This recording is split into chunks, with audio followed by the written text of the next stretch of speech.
क्यों ना पूछा जाए कि 2000 आदमी जहां पर इकट्ठा थे, 2000 पर्यटक जहां पर मौजूद थे, वहां पर उनकी सुरक्षा के लिए दो दो फौजी भी तैनात नहीं किए गए। और जिन्होंने मारा है उनकी तस्वीरें सिर्फ जारी हुई हैं अभी तक, उनकी डेड बॉडी जारी नहीं हुई है अभी तक। मोदी जी देश के प्रधानमंत्री रहे हैं, बदलते रहे प्रधानमंत्री, देश तो देश है ना। इस देश का हिंदू अलग हो, इस देश का मुसलमान अलग हो, दोनों एक दूसरे के खिलाफ नफरत फैलाएं, यही तो मिशन था आतंकवादियों का, उसी मिशन को कर रहे हैं ये लोग। देश अलग है और मोदी फिलहाल उस देश के प्रधान मिनिस्टर हैं, वो देश नहीं है। और सवाल क्यों ना उठाए जाए, क्यों ना पूछा जाए कि 2000 आदमी जहां पर इकट्ठा थे, 2000 पर्यटक जहां पर मौजूद थे, वहां पर उनकी सुरक्षा के लिए दो दो फौजी भी तैनात नहीं किए गए। किसने तैनात नहीं किए, क्यों नहीं तैनात किए गए? जब लगातार पर्यटक वहां पे जा रहे थे, पिछले कई दिनों से लगातार पर्यटक पहलगाम जा रहे थे, तो क्यों ना उसको चेक किया गया? क्यों ना सिक्योरिटी, कश्मीर जैसे राज्य में जब आप सफर करते हैं, तो कश्मीर में जब आप यात्रा करेंगे तो आपका हर 10-15 किलोमीटर बाद में आपको पुलिस चेक पोस्ट मिलेगा, हर 2-3 किलोमीटर के बाद में आपको जो है वो पुलिस खड़ी हुई मिलेगी। 7 लाख आर्मी वहां पर तैनात है, और वहां पर 2000 आदमियों की सुरक्षा के लिए 2 पुलिसकर्मी भी नहीं थे। आधे घंटे तक आतंकवादी गोलियां चलाते रहे और चला करके जंगलों में गायब हो गए। उन्हें ढूंढने के लिए क्या इंतजाम किए? ये सवाल नहीं उठेंगे, ना पूछा जाए ये? तो बाद में क्यों? ट्रैक डाउन तो किया ना, सब कुछ करते रहिए, लेकिन सवाल यह कि हादसा क्यों हुआ? जो घटना घटी क्यों घटी? आतंकवादी कैसे वहां तक पहुंचे? ये तो सवाल पूछे जाएंगे, क्यों नहीं पूछे जाने चाहिए? लोकल सपोर्ट था, और जो पड़ोसी देश है वो तो चाहता है देखिए, भारत में आतंकवाद हो। तो आपको इतनी सारा पता है, इतने सारी चीजें आपको मालूम है कि लोकल का सपोर्ट भी है, पड़ोसी देश आतंकवादी भी भेज रहा है, इसके बावजूद तो सुरक्षा के इंतजाम चाक चौबंद होने चाहिए थे। फिर तो आपको और ज्यादा चौकन्ना होना चाहिए था। लेकिन हुआ क्या? 26 लोग आपने सब 26 लोगों को आतंकवादी मारकर जो चले गए, गायब हो गए। और जिन्होंने मारा है उनकी तस्वीरें सिर्फ जारी हुई हैं अभी तक, उनकी डेड बॉडी जारी नहीं हुई है अभी तक। कहां गायब हो गए वो? जमीन में धंस गए, आसमान में चले गए, कहां है? तो ये पूछा नहीं जाए? ने जो सीडीएस है उनको दे दिया है पूरा कि आप जो चाहे समय आपका आप तय करिए। सवाल ये है कि हादसा होने के बाद ही सारी चीजें आती है नजर, हादसे से पहले नहीं इंतजाम किए जाते हैं। हादसे को पहले निमंत्रण दिया गया। लगातार जहां पे पर्यटक जा रहे थे, जिस जगह पे, और 2000 आदमी जहां पे जमा थे, वहां पर 2 पुलिसकर्मी भी नहीं थे। क्यों नहीं थे? ये सवाल ना पूछें। जनता टैक्स देती है तो जनता जवाब नहीं मांगे? कौन मांगेगा जवाब?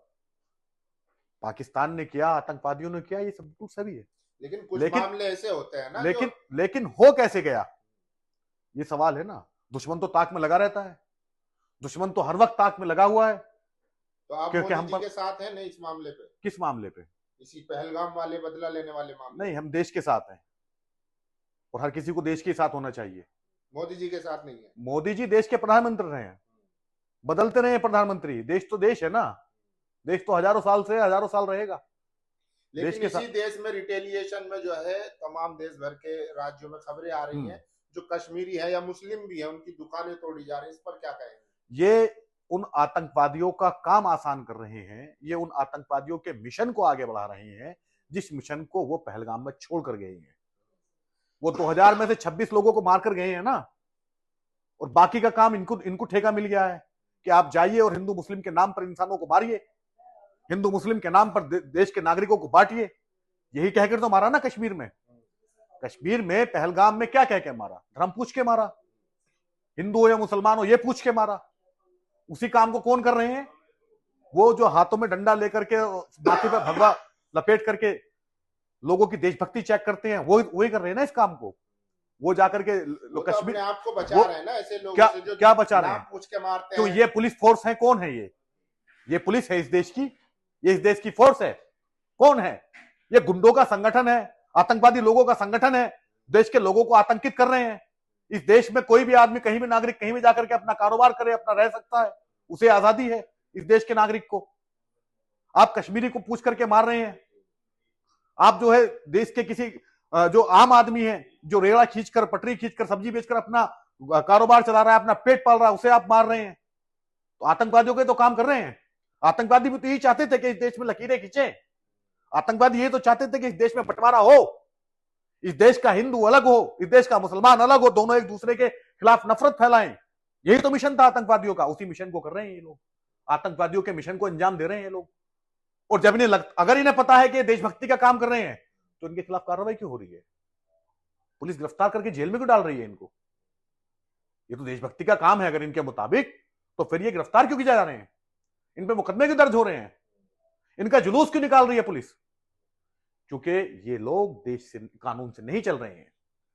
इन्होंने दिमाग में एक कुंठा पाली हुई है और उस कुंठा के निकालने के लिए बार बार कोई ना कोई बहाना चाहिए होता है। अब पहलगाम बहाना है, कल को कोई और बहाना आ जाएगा, अब से पहले भी चलता रहा था ये, तो इन्हें तो बहाना चाहिए। तो क्या ये कोई साजिश है? जैसे बंगाल में भी सुनने में आया, वहां की पुलिस ने कहा है कि 2 जिनका नाम जो है किसी खास संगठन से, राइट विंग के संगठन से वो जुड़े हुए थे, उन्होंने बाकायदा पाकिस्तान के झंडे लगाए। बाद में इंक्वायरी में पता चला, पुलिस ने कहा कि ये जो है कम्युनल टेंशन बढ़ाने के लिए, फायदा उठाने के लिए किया गया। मैं आपसे क्या कह रहा था? मैं कह रहा था आपसे, यही तो मैंने बात कही कि ये लोग आतंकवादियों के मिशन को आगे बढ़ा रहे हैं। कौन है ये संगठन जो ऐसा कर रहे हैं, जो चाह रहे हैं कि भारत के फिर से आरएसएस और उसके अनुषंगिक संगठनों के लोग हैं।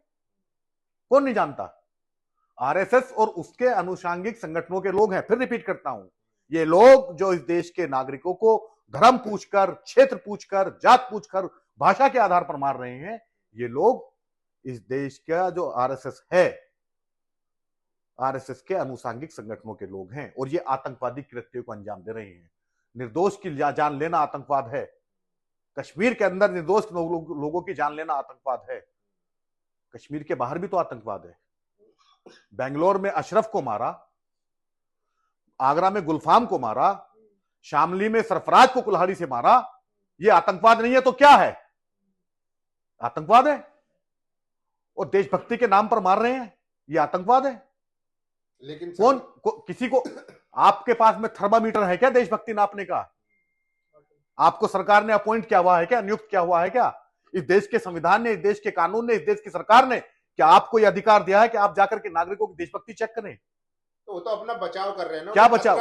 बचाव को फिर इस देश में भी, इस देश में, कश्मीर में हो रहा था, कल को भारत के दिल्ली में, राजधानी में पूछा जाएगा। जो कश्मीर में हो रहा उसके लिए सेना है ना, इस देश में सेना है। उन्हें लगता है यही तो खतरा है उन्हें कि क्या खतरा? राजधानी में कोई खतरा नहीं है, हमारा नाम पूछा जा सकता है। कोई खतरा नहीं है, कोई खतरा नहीं है। नाम पूछा जा सकता है? नाम पूछकर कहां नहीं मारा गया? कहां नहीं मारा गया नाम पूछकर? बहुत लंबी फहरिस्त है नाम पूछकर मारने की। 22 मई 1987 को मेरठ के हाशिमपुरा के 42 लोगों को मुरादनगर की नहर पर पीएसी ने गोलियों से भून दिया था। 2017-18 में फैसला आया, सजाए, उन्हें उम्र कैद की सजा हुई है। लक्ष्मणपुर बाथे और बथनी टोला बिहार के 2 गांव हैं, वहां जिंदा जला दिया था इंसानों को, इस देश के इंसानों को, 40 से ज्यादा लोगों को, जात के आधार पर। तो नाम पूछकर कहां? मुरादनगर की नहर पर, गाजियाबाद में मुरादनगर की नहर पर 22 मई 1987 को मेरठ के हाशिमपुरा के 42 लोगों को पीएसी के जवानों ने गोलियों से भून दिया था। लाशें भी नहीं मिली थी उनकी। बथनी टोला, लक्ष्मणपुर बाथे बिहार के 2 गांव हैं, वहां पर 60 से ज्यादा लोगों को जिंदा जलाकर मार डाला था, जाति के आधार पर। ये नाम के आधार पर हुआ, वो जाति के आधार पर हुआ। लंबा सिलसिला चल रहा। उसी पैटर्न को आतंकवादियों ने अपनाया और आकर के पहलगाम में निर्दोष लोगों को मार दिया। तो मुसलमान निहत्ते लोगों को मार दिया। बोल रहा है मुसलमान नहीं बोल रहा है? कौन कह रहा मुसलमान नहीं बोल रहा है? दबे लफ्जों में कौन? ये किसने कहा मुसलमान नहीं बोल रहा है? ये किसने कहा मुसलमान नहीं बोल रहा है? आपने खुतबा सुना है? जमात इस्लामी के मरकज का खुतबा सुना है आपने? यूट्यूब पे जाकर के सुन लीजिएगा। पंजाब के शाही इमाम का खुतबा सुना है?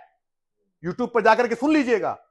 दिल्ली की जो शाही मस्जिद है, इमाम बुखारी का वो खुतबा सुना है आपने? जाकर के सुन लीजिएगा। जगह जगह जुलूस निकाले, जगह जगह शोक सभाएं की हैं। कह रहे मुसलमान नहीं बोल रहा है। नहीं, हम तो टीवी देखते हैं। आप टीवी पर जो वाह, तुम्हारे मुंह से जो निकले वही सदाकत है। तुम्हारे मुंह में हमारी जुबान थोड़ी है। लेकिन टीवी वाले तो कह रहे हैं क्या हर आतंकवादी मुसलमान ही क्यों होता है? कौन कह रहा टीवी वाला? जो खुद जो इस बात को कह रहा वो खुद सबसे बड़ा आतंकवादी है। अगर कोई इस बात को कहता है कि हर आतंकवादी मुसलमान है, वो खुद सबसे बड़ा आतंकवादी है। वो इस देश में, इस समाज में और इंसानों के बीच में वो लकीरें खींचना चाहता है, बंटवारे की लकीरें, नफरत की लकीरें, विघटनकारी एजेंडा अपना लागू करना चाहता है।